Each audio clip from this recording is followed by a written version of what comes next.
Boa noite, Cláudio. Boa noite a todos aí que estão aí nos ouvindo. Estamos aqui prontos para um colóquio maravilhoso.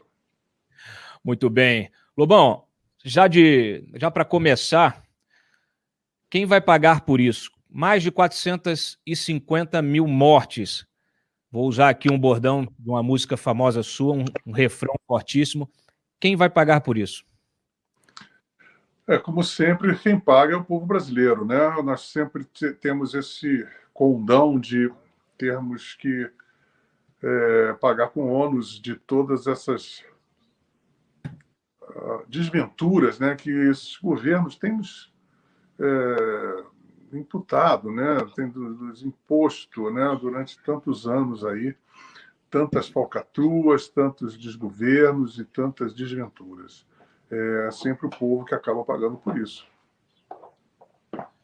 Eu vou pegar aqui alguns dos teus sucessos e eu queria que você escolhesse um para definir melhor esse governo aqui. Vida Bandida, Revanche, A Queda, Corações Psicodélicos, Vou Te Levar, Universo Paralelo, Decadência avec Elegância. Eu até pensei aqui, bolsonarismo avec petismo. Qual é o melhor? Você tem alguma... Qual o título do seu sucesso aí que melhor definiria esse governo ou esse desgoverno que a gente está vivendo? Eu acho, Cláudio, que nenhum deles define esse desgoverno, mesmo porque eu fiz um prêt-à-porter para alguns governantes, né? Eu fiz o eleito para o Sarney, fiz o presidente Mauricinho para o Collor, e eu acho que ele deveria ter o presidente genocida. Eu acho que eu deveria ter que atualizar a minha discografia aqui, minhas músicas, porque nenhuma delas consegue, de uma forma real mesmo, retratar a lambança, o desastre, né, que está acontecendo aqui no Brasil agora. E perpetrado, isso é uma coisa que é absolutamente indiscutível, né? Patrocinado pelo Bolsonaro. Isso é uma coisa que causa espanto ver tantas ainda circunvoluções em torno disso. Isso é uma coisa que é um consenso de todo mundo. É um fato, né? Na verdade, é um fato escancarado. O Freitas, você está com as fotos aí que eu pedi para separar do Bolsonaro? Então, vai colocando, eu vou expor aqui, Lobão, alguns dos momentos captados aí pela imprensa, dos momentos do governo ao longo desses 2 anos e meio. Assim que você puder, já vai colocando, Freitas, as fotos, as imagens aí na tela. Pode ir passando, ó. Aí, reunião, camisa, receitando cloroquina, dando que vexame, né? No chão. Receitando cloroquina até para ema do Palácio. Até para ema, né? Aí, ó, da picanha de... Quanto era? Picanha milionária, né? Putz, picanha milionária. Sempre com uma camisa de futebol, um cafajeste, né? Um cafajeste. Tem mais, Freitas? Deslumbrado, né? Deslumbrado. Olha aí, ó, de chinelo, aí, ó. Em pleno Palácio da Alvorada, aí, ó, de chinelo. Bom, essa é clássica dele. Essa é dele deputado, essa não vale, Freitas. Tem que atualizar a soneca do cara, né? Porque provavelmente ele comete essa soneca todo dia. Essa era uma antivisão. Tá aí, ó, pegando a piscina. É um deslumbrado, o que é pior, né? Está na cara que esse cara está se lambuzando no próprio deslumbre, né? De ser presidente, uma pessoa medíocre que nunca conseguiu ter um tipo de mínima relevância na vida, por portas e travessas, por motivos absolutamente alheios à vontade do próprio presidente, que foi, vamos afirmar com clareza, que foi inventado em laboratório, né? Se tornou um motivo de chacota mundial, sem a menor noção da circunspecção que deveria ter do cargo que ocupa, né? Isso já vem acontecendo já há algum tempo no Brasil, né? Acho que desde o Fernando Henrique, que foi a última pessoa. Não, o Temer foi um cara também que tinha essa circunspecção, independente de ser isso ou aquilo, mas essa circunspecção é fundamental. Mas o Lula não tinha, Dilma também mais ou menos não tinha. O Bolsonaro borra o patinete de uma maneira absolutamente irreversível, né, em relação a isso. Toda vez ridículo esse que eu vejo uma imagem dessa, eu lembro de uma palavra que que virou um bordão teu nas redes sociais, né? Cafonérrimo. Cafonérrimo. E o cafonérrimo, ele falta um pouco das bochechas trêmulas do Nelson Rodrigues, né? Cafonérrimo. É uma mistura de Nelson Rodrigues com Clodovil, né? Mas é cafonérrimo, é assim, um atentado à estética, mas não somente atentado à estética, é um atentado à moral, um atentado à inteligência, né? E é um diapasão que o Bolsonaro e seus sucessores mais recentes também deram, tinha um retrocesso muito grande, sabe? O presidente tinha que ser discretérrimo, né? Além de cafonérrimo, não, discretérrimo, discreto, circunspecto, e que fizesse o seu ofício sem esse alarido todo, essa ausência de pompa em muita circunstância, né? Então, nós temos aí uma cafonice endêmica, tanto de direita quanto de esquerda, né? Nós temos que salientar isso. Só que o Bolsonaro atingiu o ápice, né? O zênite da cafonice, da inadequação, da indigência, né? Da indigência intelectual, moral, é um pé rapado, é um ladrão de galinha, é um miliciano, é uma pessoa absolutamente torpe, né? Quando você vê tudo que está acontecendo agora aí com Lula solto, já liderando pesquisa, Bolsonaro de um lado, Lula do outro, o que você pensa? Onde você quer estar em 2022, em outubro de 2022? Olha, Cláudio, é muito triste. Nós temos um Brasil muito terra do nunca, né? Aquela terra em que é uma terra que se recusa a crescer de qualquer jeito, né? Nós temos esse tipo de figura popular que é o populista, vamos dizer assim, que é o encarnado no Lula, encarnado no Bolsonaro, que gera uma palpitação, né, passional, né, de milhões de idiotas, né, de ambos os lados, no sentido destro e sinistro, né, mas que, na verdade, são a mesma coisa. Né, eles militam da mesma maneira, são pessoas que têm, né, um perfil psicológico de recalques, fanatismo, sectarismo, recusa absoluta de enxergar a realidade, e onde o grande jogo de todos esses ódios e todas essas paixões, eles residem no fato de alterar a realidade, tanto no caso do seu mito, do seu ídolo, de formar uma realidade delirante para esse mito ou para essa ideologia desse mito, para perpetuar uma fantasia delirante, como também para atacar os seus desafetos, seus inimigos. Também eles formam um molde, uma cama de Procrustes, né? Uma coisa em que enfiam todos os seus desafetos naquele molde. Aí um lado chama o sujeito de fascista, de reacionário, etc. E tal. O outro chama de comunista, como anteriormente chamavam-se, se lembra? Tucano, coxinha. Você não discordava alguma coisa do PT, você era tucano, coxinha, reacionário, racista, homofóbico. E do lado do Bolsonaro, qualquer coisa, você também é comunista, você é do Partido Chinês, você...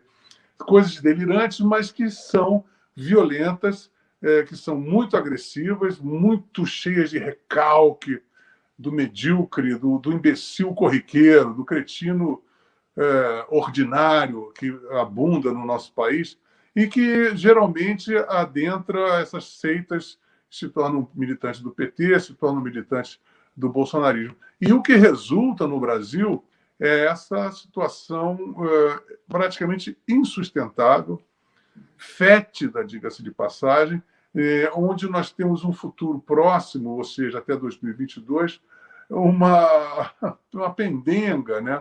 Uma pendenga entre duas entidades putrefatas, né? O Lula e o Bolsonaro. E você viu uma pessoa que eu até tenho um respeito, tenho várias discordâncias do Fernando Henrique, vai estar lá, como se o Lula fosse uma salvação ao Bolsonaro, quando é uma gangorra, um looping de presente contínuo, onde nada se muda, onde não existe passado, presente, futuro, só tem um presente contínuo, um movimento retilíneo uniformemente invariável, de lambanças, porcarias, repetições, por falta de memória, por paixões descontroladas, por recalques inconfessáveis e por uma burrice de uma falta de estrutura emocional de um povo inteiro. Porque para você não enxergar o óbvio que o Lula é um canalha, é um psicopata tão poderoso, talvez mais perigoso que o Bolsonaro, porque as pessoas têm que entender que o Bolsonaro é aquele vilão, o inimigo do Tomix, aquele vilão canastrôncio, né? O Lula já tem uma certa sofisticação, que tem é um mau caráter simpático, mas é escancarado que ambos são dois canalhas, são pessoas nocivas para a sociedade brasileira. E eles terem ainda, seja que fosse meia dúzia de imbecis, a segui-los, já seria muito grave. Quanto mais centenas, quanto mais milhares, quanto mais milhões. Então, isso só depõe contra o rock and roll brasileiro. Pois é, eu mencionei algumas das tuas músicas, eu vivi essa época também, já sou acima dos 40, e assim, era a música e várias outras artes, né? Você tinha, vamos dizer assim, ali uma crítica, né? Política, existencial, social grande. Isso vem decaindo, né? Isso vem se idiotizando junto com o resto da sociedade. A arte que deveria também partir da reflexão, servir à reflexão. Eu acho que quando você faz, quando você pensa nos versos e tal, você está levando o pessoal a tentar refletir sobre a realidade em que eles estão, em que todos nós estamos inseridos, né? Uhum. E hoje a gente percebe cada vez menos a arte com esse tipo de proposta, com esse tipo de interferência, o que dirá o rock and roll. O que você acha? Você citou aí uma série de pontos importantes, de coisas que você identificou na sociedade. O que você acha que a gente errou? Porque, assim, ontem mesmo, até o Papa fez uma brincadeira, uma piada conosco, não sei se você viu, né? Falando assim, o Brasil não tem salvação, né? Porque é muita cachaça e pouca oração. É óbvio, né? Até a gente estava conversando ontem aqui, ali é uma piada até do argentino, né? Não só resíduos portenhos, né? Vamos uma sacanagem de leve do portenho. Mas, ao mesmo tempo, talvez, inclusive... Por que a gente piorou tanto?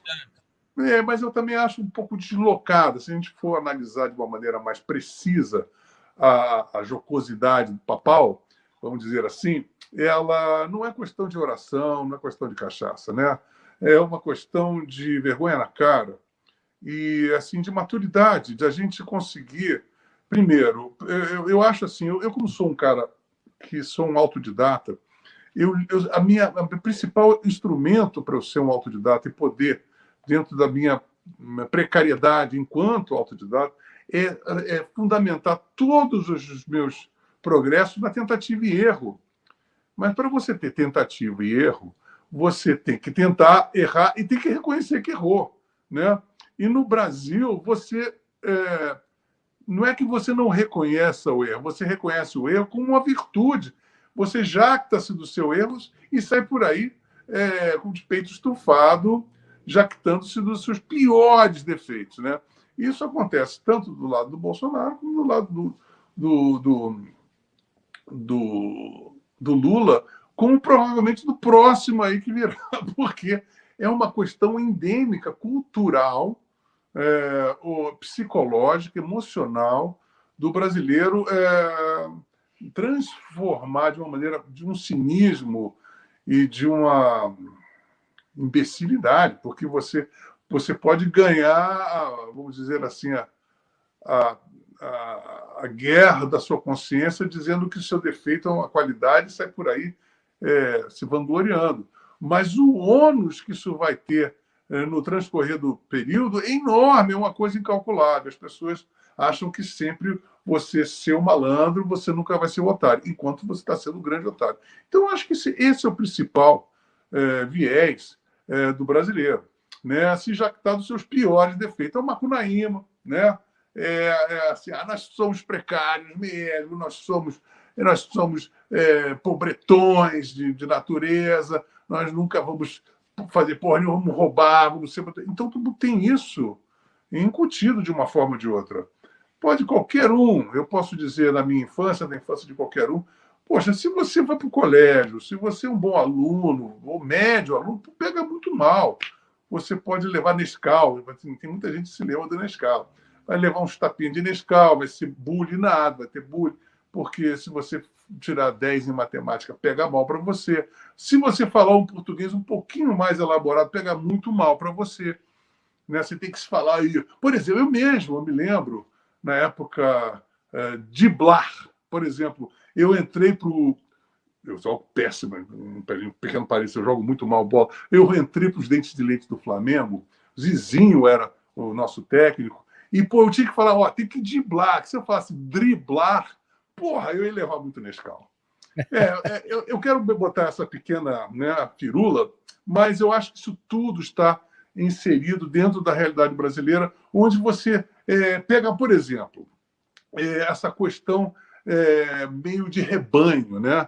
Você, por exemplo, agora, nessa semana agora, eu falei, por exemplo, perguntaram se eu tive algum engano em relação ao Bolsonaro. Eu falei assim, não tive nenhum engano. Eu fiz para poder votar contra o PT, como qualquer outro brasileiro que votou, assim, dos 57 milhões de brasileiros que votaram no Bolsonaro, 50 milhões, pelo menos, votaram nessa mesma situação. Vamos tirar o PT. Aí veio aquele formigueiro. Vocês estão com a mão cheia de sangue. E eu penso assim, olha só que loucura, né? Nós temos um nível de pseudo-moralismo em que o outro ele é sempre um bandido e você sempre um mocinho. Essa situação dicotômica, basilar, primária, ordinária, sem o menor tipo de sofisticação, nos deixa completamente impossibilitados de crescer, né?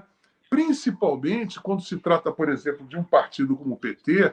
Por exemplo, a própria premissa de querer culpabilizar o eleitor, não digo nem só eu, mas qualquer eleitor que votou no Bolsonaro tem as mãos sujas de sangue. Ninguém tem bola de cristal.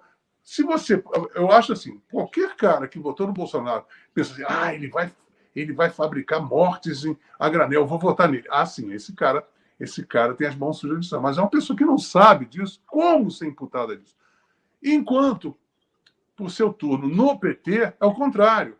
Você teve um PT com 16 anos no poder, você teve o Maduro, Chaves, os irmãos Castro, o Obiang, o homem lá da Angola, o Gaddafi, o Saddam Hussein, o Ahmadinejad, todos amigos pessoais do Lula, que subvencionou todas essas ditaduras genocidas, torturadores, e que todos até hoje apoiam. E esses sim teriam que, por apoiar e aplaudir um cúmplice de genocida, faria todo o sentido do mundo estarem todos os petistas com as mãos sujas de sangue. O que seria isso de uma lógica absolutamente primária? Qualquer pessoa, 2 e 2 são 4, uma nuvem e uma girafa não dão um raio de kriptonita. Então, são coisas que você consegue entender, que são absolutamente simples, elementares. Não. Então, o seu inimigo é um facínora, cocô, xixi, pum. São tipo de ofensas muito anais, sádico-anais, muito basilares, muito medíocres, muito tacanhos, que assolam essas pessoas e prejudicam de uma maneira muito grande qualquer tentativa de nós nos tornarmos adultos, como povo, como nação. A gente é vítima dessas campanhas difamatórias o dia inteiro, né? Todos os dias, cada dia inventam uma versão nova. Ontem inventaram que a gente tinha feito um acordo com o Renan Calheiros. Pois é. Antes inventaram que tinha um outro acordo com Dória. Cada hora é uma versão diferente. Você falou algumas coisas importantíssimas aí, né? Como se a meritocracia no Brasil fosse invertida, né? Você precisa ser... se você mostrar... o exemplo básico disso é quando o próprio Carluxo, né, que é o líder dessa guerrilha virtual, começa a usar a história da biografia para atacar o Moro, né? Porque ele sai para poupar a biografia dele dessa barbaridade que viria na sequência, de todo o descompromisso do Bolsonaro com o combate à corrupção, de tudo que ele largou, todas as bandeiras de campanha que ele largou, até o liberalismo, né? Tudo foi sendo deixado pelo caminho, e aí o sujeito sai, e aí atacam ele, e aí passam a usar essa coisa, é o biografado, é a biografia, como se fosse uma coisa ruim, pessoas que não têm biografia alguma, né? Qual é a biografia do Carluxo? Qual é a biografia do Bolsonaro? O que essas pessoas fizeram de relevante para o país? Absolutamente nada, né? São pessoas vazias, né? Pequenas. E aí vira realmente essa... Parece que isso é que é o grande barato. E outra coisa que você falou também, que a gente cansa aqui de mostrar, essa semana mesmo mostramos, é essa similaridade, né? O bolsonarismo ataca tanto o petista e usa das mesmas ferramentas, a difamação é uma delas, se desfruta do poder, né? Essa coisa que eles estão aí tão embevecidos com o poder, tão se lambuzando, né, com o leite condensado, literalmente. A gente percebe, trouxemos aqui a Carla Zambelli, por exemplo, nomeando o irmão, que não conseguiu eleger, tentou eleger o irmão, o pai e a cunhada, né? Deve ser muito bom ser político. Aquela tarja preta lá, Biaquices, a primeira coisa que ela fez quando ela assumiu foi colocar o filho como tesoureiro do PSL no Distrito Federal. E assim, ainda os primeiros meses eu questionei ela, eu falei, vem cá, mas espera aí, né? O seu filho como tesoureiro? Eu só confio nele. Então, assim, a gente saiu Dirceu, entrou Fabrício Queiroz, é complicado, né? Não, e é mais ou menos aí você vê quem está por trás, isso é muito esquisito, né? Quem está por trás disso tudo, aí você vê aqueles caras do Centrão, que estão lá, estavam na época do PT, estavam na época do Mensalão, são as mesmas pessoas, o Valdemar Costa Neto, são as mesmas pessoas, é um absurdo, né? Encontrar virtudes, essas pessoas, como é que essa pessoa consegue encontrar virtudes? Tanto no PT, agora o Lula, as pessoas têm que entender que Atibaia, o Guarujá, isso daí são uma merreca. O Lula pegou o dinheiro público e jogou bilhões e bilhões com o nosso dinheiro para fazer obras na Guiné Equatorial, na Angola, na Líbia, no Irã, no Equador, no Uruguai, no Peru, na Venezuela, em Cuba. Isso já é crime contra a pátria. Isso é uma coisa absolutamente criminosa contra a pátria. Isso a gente poderia falar sobre a política internacional, como nós estamos falando, nós poderíamos falar sobre a saúde. O PT arruinou a saúde no Brasil, tinha gente morrendo nos corredores, nas UTIs, os hospitais falindo, na educação, o Brasil virou o vice-lanterna do ranking mundial, perdendo apenas para a Indonésia, e sem falar sobre corrupção. E aí nós temos isso, coisa que, se o Darwin ele tivesse vivido agora, ele disse, não é a lei do mais apto, é a lei do mais inapto. Porque no Brasil, o mais inapto, o mais medíocre, o mais tacanha, o mais incapacitado é o grande vitorioso. Não é verdade? E isso é uma questão dolorosamente irrefutável. Aqui o pior se dá bem, o mais malandro, o mais escroto, o mais tacanha, o mais medíocre, o mais engabelador, esse é o grande vitorioso no Brasil de hoje. É isso. A gente vê, olha, personagens, empresários, né? Banqueiros, empresários que fizeram fortuna no governo do PT, que viraram bilionários, continuando agora fazendo nova fortuna no governo do Bolsonaro. Quando ele fala que não tem corrupção, né? Banqueiros, a mesma coisa, os banqueiros até que foi preso pela Lava Jato por rolo lá, por informação privilegiada, depois agora também virou aí o melhor amigo, né? Então as coisas esses sistemas vão se sucedendo, né? E a gente não vê muita saída. Você acha que tem espaço para uma terceira via? Eu trouxe aqui o Danilo Gentili, né? Até brinquei com ele, porque ele, como um camarada que também pulou do barco, né? Apoiou o Bolsonaro, assim como você, até determinado momento, e quando viu, se deparou com as barbaridades que estavam sendo feitas no governo, rompeu, né? Rompeu e passou a ser um crítico, passou a ser atacado, assim como você. Eu trouxe ele aqui em função dessa candidatura à presidência, está brincando aqui, olha, bom, eu não sei se é de verdade ou não, mas o fato de ter uma pessoa com influência discutindo uma terceira via, eu acho que isso pode abrir a cabeça de outras pessoas. Eu acho que o teu papel, como também como uma pessoa com muita influência, com visão política, além de toda a tua trajetória artística, quer dizer, as pessoas tendem a te ouvir muito mais do que um jornalista como eu. Você vê chance de uma terceira via? Que tipo de terceira via seria essa? Aonde pegar? Que pessoa poderia representar essa terceira via? A gente sabe que isso também depende de você promover uma mudança importante também no Congresso, senão você tem um presidente refém de um Congresso que vai acabar sendo empichado se não entrar em acordo com o Centrão, o velho Centrão. Como é que você vê isso aí? Cláudio, a gente está percebendo que o nosso Brasil é um arraial, um coronelato, né? Onde o Centrão justamente faz o papel dos coronéis, né?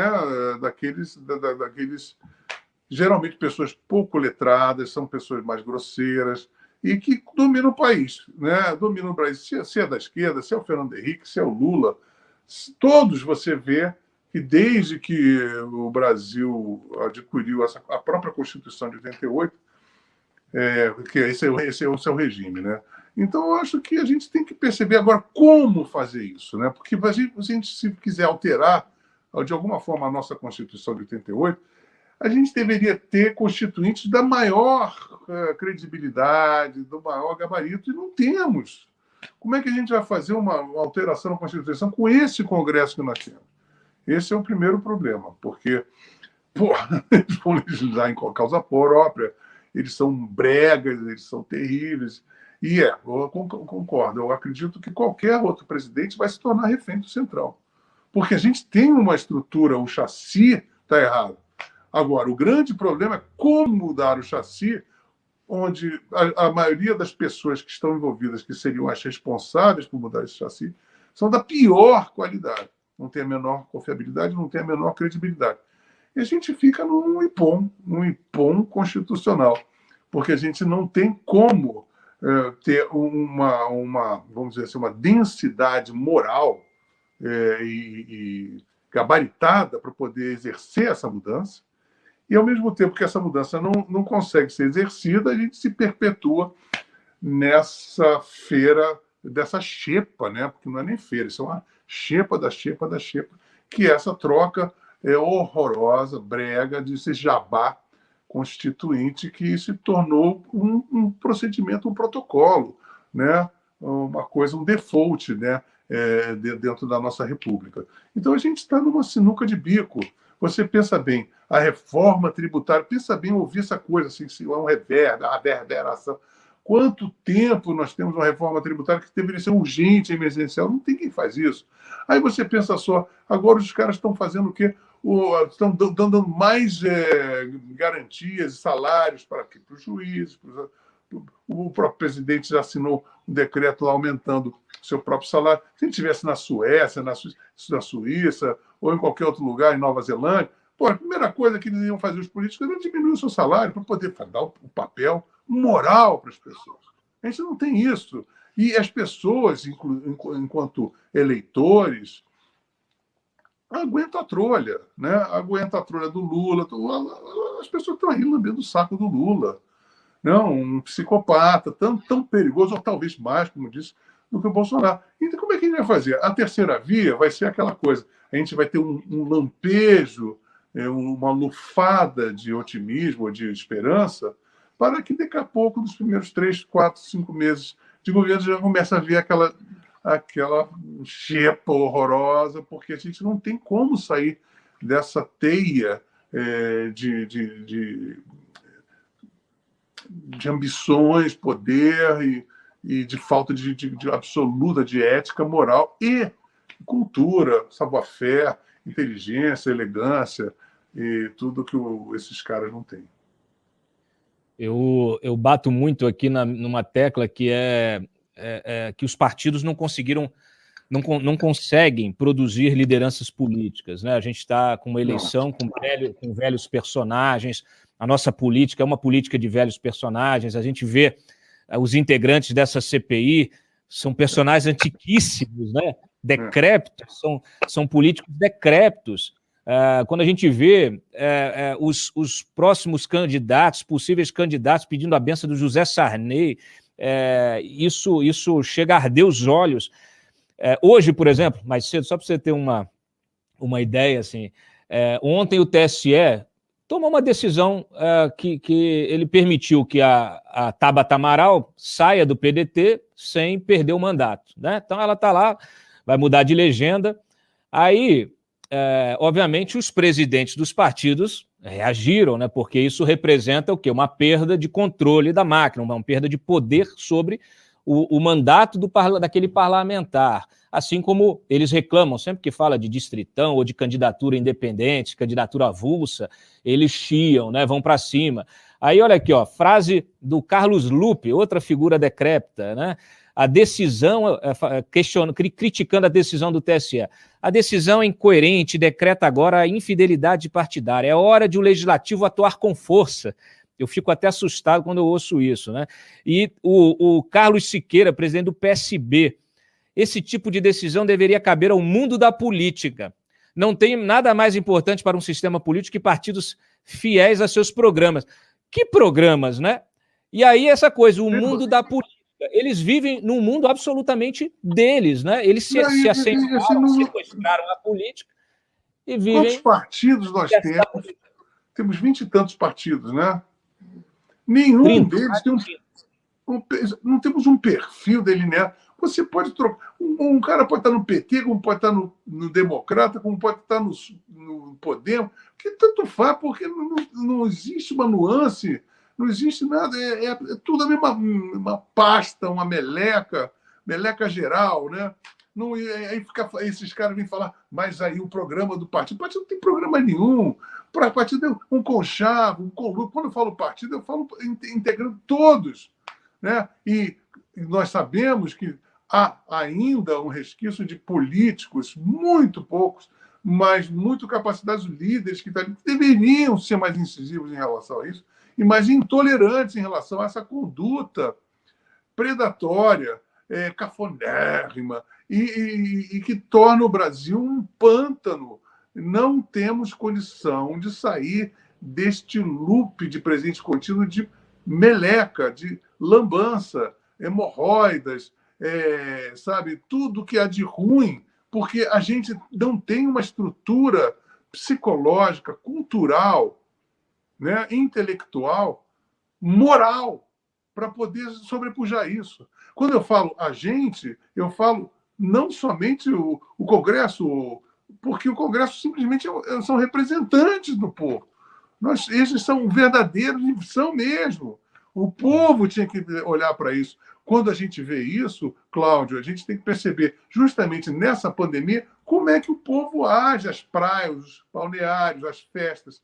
particular jogadores de futebol, os sertanejos, todo mundo, oba, vamos nessa. É isso que nos torna esse país fedorento, horroroso, enorme, e entre os enormes, o mais nanico de todos, que é o Brasil.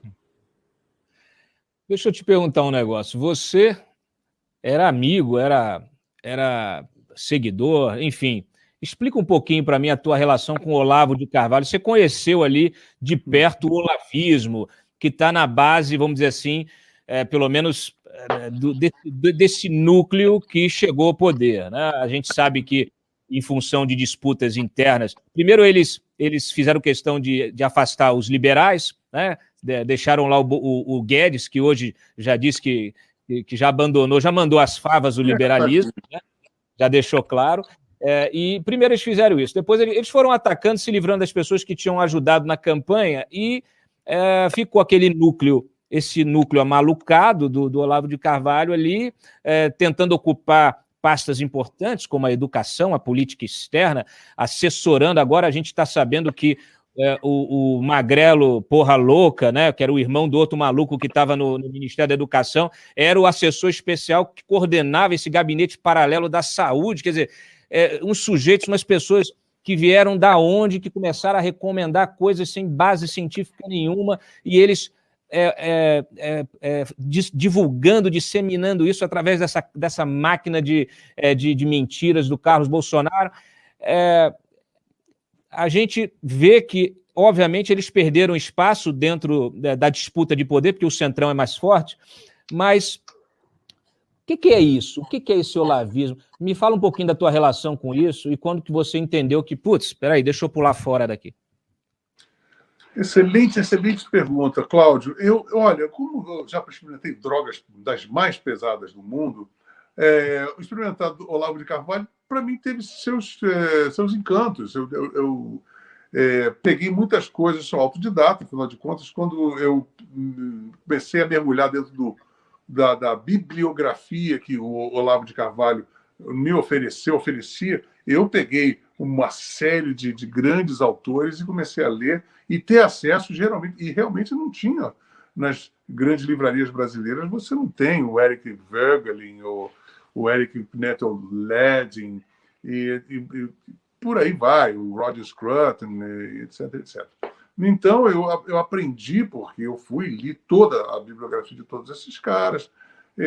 Agora, o meu grande equívoco de tudo isso foi não ter percebido a tempo que uma coisa eu sabia: quem inventou o Bolsonaro, e tem data, se vocês, como jornalistas, vão dar uma sacada.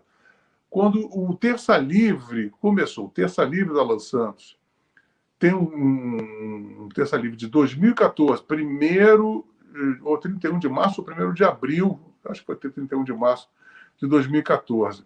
Ali, essa é a fronteira em que o Bolsonaro passa a existir enquanto uma teorização, uma lucubração do Olavo de Carvalho.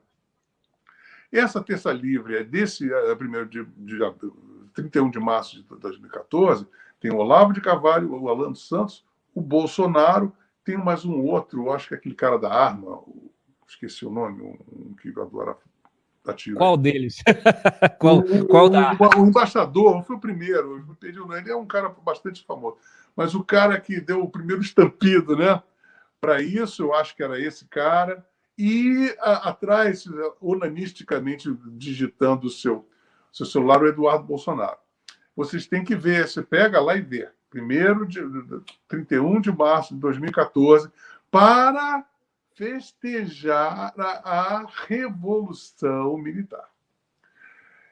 A partir daí, o Bolsonaro, que até então, eu entrevistei muito daquele momento, em 2008, eu na MTV, havia entrevistado o Bolsonaro, que era totalmente petista naquele momento, né? O Bolsonaro era apenas aquela voz daquele baixo clero que ficava lá seguindo fisiologicamente aquilo que acontecia. O Bolsonaro não tinha até então nenhum tipo de condução da sua própria biografia em relação contra o PT, né? Não tinha nada disso, porque ele também não teria capacidade nenhuma disso tudo. E como eu conheço o Olavo de Carvalho, e essa foi a minha grande falha de observação, por quê? Porque eu acreditava que esse nicho caricato, improvável, ridículo, jamais tivesse a proeminência que acabou tendo, se mostrando ter, muito mais, porque eu só percebi isso depois, né? Porque, na verdade, quando eu comecei a pensar assim, tem um monte de intervencionista militar, tem um monte de maluco, mas tem os liberais, como você falou, Paulo Guedes, os próprios militares eu pensava assim, os militares que ganharam 30 anos de prestígio depois da Revolução, lá da ditadura, não vão deixar estragar a história e vão todo mundo dizendo, não, os militares têm uma cúpula lá que vai segurar, tem os liberais, mas quem prevaleceu foi o Olavo. Por exemplo, essa coisa do vírus chinês, dessa coisa contra a China, o Weintraub, o Ernesto Araújo, o Felipe, aquele todo almofadinho, são todos a cartilha, porque o Olavo entrou numa de fazer de toda a família estadistas. Ele começou a educar o Eduardo Bolsonaro como se fosse um grande estadista, para ser um grande estadista. Ele chegou a declarar, não haverá tempo útil de transformar o Jair Bolsonaro num grande intelectual, mas o Eduardo será um grande intelectual. Então, o que acontece é o seguinte, essa turma, por menos, vamos dizer assim, entre aspas, prestigiada que esteja nesse exato momento, ainda é o setor basilar do bolsonarismo. É o setor mais caricato, mais nocivo, mais daninho e o mais sectário e o mais retrógrado. É o terraplanismo, né? Os Barter. Então, todos esses caras eles ficam fazendo um joguinho de desfazer flagrantes.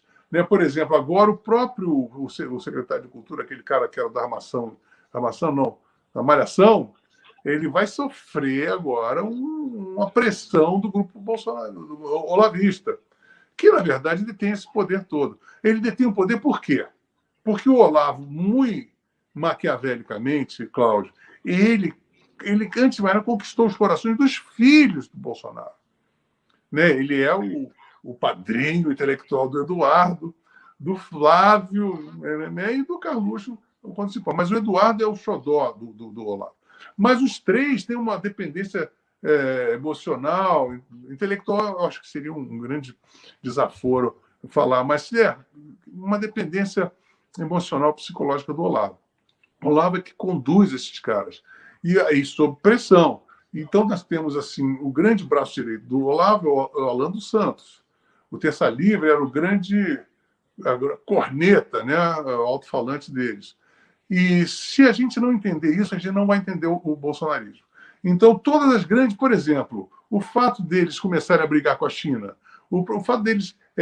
tem um segundo variante disso, que é o Bolsonaro emperrar com o Dória, que saiu na frente para poder a vacina. Então, agora, mas o primeiro condão que leva eles a negarem a pandemia é o fato do vírus ser chinês e etc, etc e tal. Então, você pensa bem, quem é que dá o diapasão? Quem está soprando? Qual é a nota? O que tem que fazer, o que não tem que fazer? E, para mim, o grande responsável intelectual que deveria ser punido, preso em corte internacional é o Olavo de Carvalho. Ele é o dono desse governo, ele inventou o Bolsonaro. O Bolsonaro não conseguiria, por si próprio, ser o que é. Ele jamais conseguiria se não fosse o Olavo de Carvalho. Talvez por isso o Bolsonaro não abra mão de certas figuras que ainda estão ali no governo, o próprio Felipe Martins, né, que é como dizem que são os olhos e ouvidos do Olavo de Carvalho no Palácio do Planalto. Vive... agora botou o Carluxo debaixo do braço, inclusive está indo até inaugurar a ponte, uma pinguela lá, uma pinguela de madeira lá na Amazônia. Eu tenho 2 décadas que eu faço isso aqui. Eu me acostumei a ver muita coisa.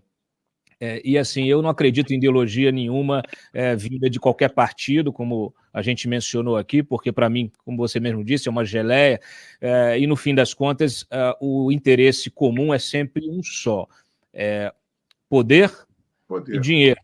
Poder e dinheiro. Poder e dinheiro. E isso é a bandeira de 99,9% dos políticos que estão aqui em Brasília e no resto do país. E eu sempre desconfio, justamente quando colocam um verniz ideológico em qualquer tipo de movimento, eu desconfio sempre de quais os negócios escusos que estão por trás, né?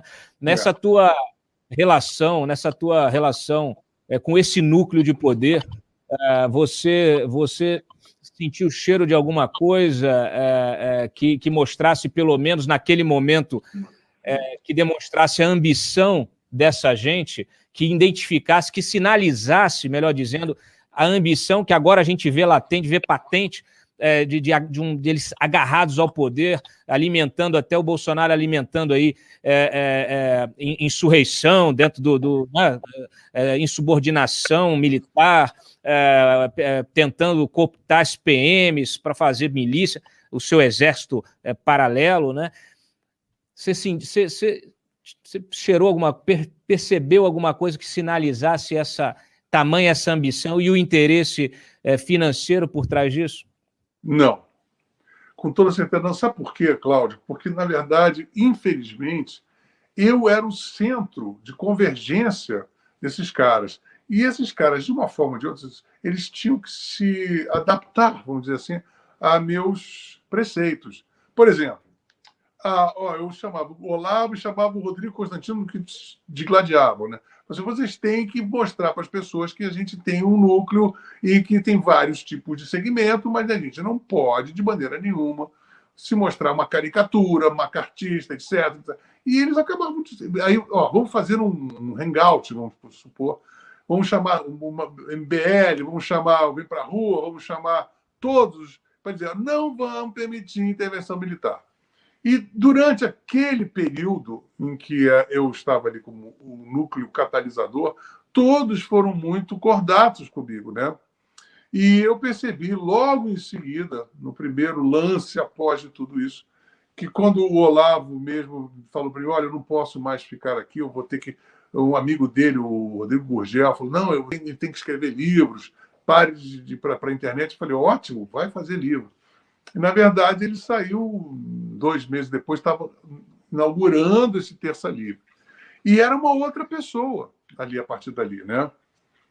Mas eu sempre ainda, eu comecei a achar aquilo tudo muito caricatural, aquilo começou a me agredir profundamente, e como eu tinha adquirido uma amizade pelo Olavo, eu me sentia com pruridos de ficar, eu ia falar com ele por trás, assim, dos bastidores, assim, poxa, Olavo, peraí, pega mais leve, etc e tal. Mas o Olavo é uma pessoa muito voluntariosa, provavelmente estava cagando um balde do que eu estava falando.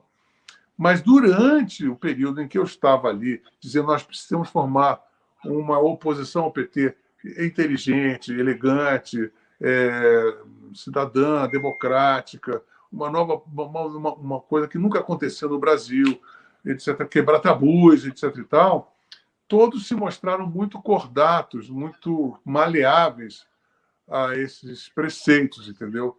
Quando isso terminou, pelos idos de 2014, se não me engano, 2014, 2015, aí a coisa começou a se recrudescer, mas aí eu já não tinha menor controle sobre isso. Eu fiquei na banguela, vamos dizer assim, em relação à minha relação com o Olavo, por ter tido esse... Eu fiquei o quê? Tendo convívio com ele por 2 anos, e ele, naquele momento, até eu falava com a Gina, ele é um amor de pessoa, ficou simpático, tinha um senso de humor aguçado, e não tinha esses rompantes, ou parou de ter esses rompantes durante esse tempo. Então, eu achava que havia, no mínimo, naquele momento, uma paixão pela camisa. Vamos jogar pela camisa, etc, etc, etc. Agora, nas vésperas já da eleição em 2018, eu comecei a perceber que eu tinha me enganado absolutamente. Na primeira semana de 2019, em que o Olavo veio detonando aquele grupo de deputados que foi para a China, detonando os militares, detonando o Felipe Moura Brasil, que foi o grande trampolim do Olavo, e começou aquele linchamento a Joyce Hasselman, todo mundo entrou naquela linchamento violento orquestrado pelo Olavo de Carvalho, né? Tanto é que, se você se lembrar, até maio, junho de 2019, até pelos piripaques medicinais lá clínicos do nosso querido Bolsonaro, que ele estava tendo um problema naquele intestino lá dele. Quem é que estava na ribalta, basicamente, era o Olavo, detonando todo mundo e trocando de ministro, botando o ministro da Agricultura, né? Não era aquilo? O da Educação mudou, tudo era o Olavo. E aí a partir dali, por portas e travessas, através de vários informantes que eu tenho, fontes que eu tenho dentro de Brasília aí, percebi e recebi informações bastante fidedignas de que tudo aquilo que eu suspeitava realmente acontecia, né? O Olavo estava ali, era a figura primordial do bolsonarismo, e ainda porque essa coisa do Centrão é tudo desfazer flagrante. Você vai ver, eles vão reivindicar a cultura, eles vão reivindicar, tiveram que tirar o Ernesto Araújo, vão botar uma coisa no Itamaraty, não vai funcionar, porque o Bolsonaro, ele, apesar de ser um déspota de rodapé, ele depende psicologicamente do aval intelectual do Olavo, que o inventou. Ele é um sub-Frankenstein, sabe, de botequim do Olavo. E agora, é óbvio que as variantes disso tudo são fascinantes, no sentido de que o Bolsonaro é impetuoso, é tirânico também, e como eu sempre fiz uma metáfora em que, na verdade, como são todos muito cheios de ódio, eles são uma espécie de uma bacia cheia de piranhas famintas, tendo o único alvo e a única alternativa se comerem. Então, é o que está acontecendo. E você já verificou isso nesses últimos anos. Eles estão ali se digladiando, e é isso que vai acontecer, né? E aí um xinga o outro não sei, mas a cúpula que move o poder, os militares se borraram todos, né? Vamos dizer, as partes, vamos dizer assim, o que sobrou, né? Os militares estão completamente moralizados. A parte dos empresários, dos liberais, estão totalmente moralizados. O que sobrou é a tirania familiar do Bolsonaro, né? Com o respaldo do Olavo e sua trupe. Basicamente é isso que sobrou. E é bom perceber que isso é o mais grave disso, porque quem falou da China, quem criou todo o problema da vacina, o negacionismo todo vem do Olavo. Eu acho que esse é o melhor raio-x do governo que eu já ouvi. Espero que alguém da CPI assista o vídeo e convoque o Olavo. Uma pergunta. O Olavo é o principal. Se as pessoas não entenderem que o Olavo é o artífice, é o maestro, é o condutor e o autor de tudo isso, não se entendeu o governo Bolsonaro. Basicamente é assim. Se não entendeu isso, não entendeu mais nada. E fala uma coisa, você pulou fora. O Roger permanece. Não deu vontade de ligar o telefone, ligar para ele, tentar sai do transe? Olha, Cláudio, eu vou dizer assim, o Roger é muito meu amigo. Eu tenho maior admiração por ele, tenho maior carinho, amor pelo Roger. E ele, segundo inclusive, quantificações do que ele tem um QI maior do que o Einstein, provavelmente muito maior do que o meu. Eu fico absolutamente perplexo com a permanência do Roger, rezo por ele. Roger, pelo amor de Deus, isso vai ser muito ruim para você, etc. E tal. Mas eu não conseguia, pelo contrário.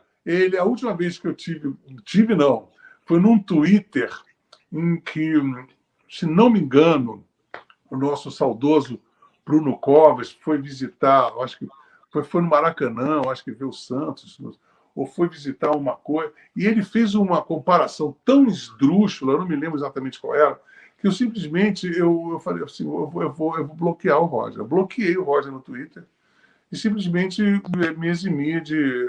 Agora, no Instagram, ele vociferou, seu cagão, não sei o quê.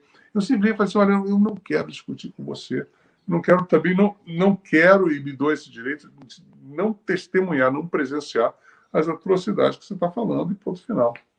Eu só torço para que ele... Eu não sei se ainda há tempo para ele, né? Porque agora está muito sério o nível de responsabilização, né? Porque eu comecei a reclamar em janeiro de 2009 e oficialmente, no início de maio de 2019, eu saí do governo, né? E comecei a ser um severo opositor. E nós já estamos em 2021 e o nosso querido Roger continua fazendo as piores comparações e não condiz de maneira nenhuma ao talento, nem tampouco à inteligência dele, tudo que ele vem declarando. Eu só peço a Deus que lhe dê um pouco de malandragem. Muito bem. Para encerrar aqui, eu te pergunto, nós, e aí falo aqui como sociedade, a gente está sempre caindo em erros que parecem ser os mesmos, ainda que diferentes, né? Dá para aprender alguma coisa com petismo, bolsonarismo, para tentar evitar em 2022, ainda que a gente não tenha candidatos? Que recado que você dá para essa gente que está nos assistindo aí, para todo mundo que está nos assistindo? Estão aqui procurando respostas. Eu vou fazer o seguinte, Cláudio, eu vou invocar Nelson Rodrigues, vou inflar minhas bochechas, eu vou deixar cair um pouco de bolsas para Nelson Rodrigues me iluminar. Meus amigos, por favor, entendam o seguinte, Bolsonaro e Lula não vão conseguir, nós vamos ficar aí numa tábula rasa, horrorosa, num looping E outra coisa, assim, esse looping, na verdade, o bolsonarismo ele conseguiu, depois de 30 anos, a direita veio dar o ar da sua desgraça, né, depois da ditadura militar. Né? Então, eles podiam remodelar. Não. Então, o que se configura 64, a partir de 64 para cá, é um looping. Malogradamente se rodando e se rodopiando entre si, entre uma direita putrefata, né, retrógrada, anacrônica, caricatural, com uma esquerda estereotipada, erodida, corrompida, cafonérrima, sectária. E então nós temos isso aqui, ó, essa gangorra, né, com um pequeno intervalo, que, na verdade, o Fernando Henrique, com o PSDB, faz parte de toda essa pantomima, diga-se de passagem. A gente precisa, como história... E outra coisa, valeu a pena? Não, não valeu a pena, mas valeu, sim, a gente experimentar o PT. Eu torci, lutei para o PT, mesmo sem ser petista, para que o PT tivesse experiência de poder. Já teve. De uma forma absolutamente oblíqua também, apesar de perceber toda essa caricatura residualmente retrógrada do Bolsonaro, também percebi, não, a direita também tem que mostrar o que aconteceu nos últimos 30 anos com ela, experiência de poder. Bom, com toda certeza, entre tentativa e erro, não existe mais nenhuma possibilidade, nenhuma alternativa desses dois tipos de gangorra voltarem ao poder. Nem o PT, nem o bolsonarismo. Portanto, aí vem aquela coisa daquele velho lobo roqueiro que experimentou drogas pesadas. É a hora de partirmos para um terreno desconhecido, tenebroso, sombrio, mas que é necessário ser enfrentado, que é a terceira via. Não sei quem vai ser. Seja lá quem for, temos obrigação de suportá-lo. Muito bem, esse foi o Lobão. Olha, papo excelente. O pessoal aqui no chat agradecendo a tua presença aqui, curtindo muito. O programa permanece aberto. É seu, quando você quiser. É só me dar um toque e vir aqui, tá bom? Um abraço, Lobão. Obrigado, uma boa noite. Cláudio, manda um abraço pro Diogo. Diz que eu estou morrendo de saudade dele. Diz que ia para Veneza. A gente tem uma certa briguinha, mas diz que eu amo ele. O meu coração é todo do Diogo, tá bom? Forte abraço para você. E para todo mundo que está nos ouvindo aí, um beijão e vamos, o negócio tem que ser agora fora da zona de conforto, hein? Vamos nessa. Isso aí, valeu.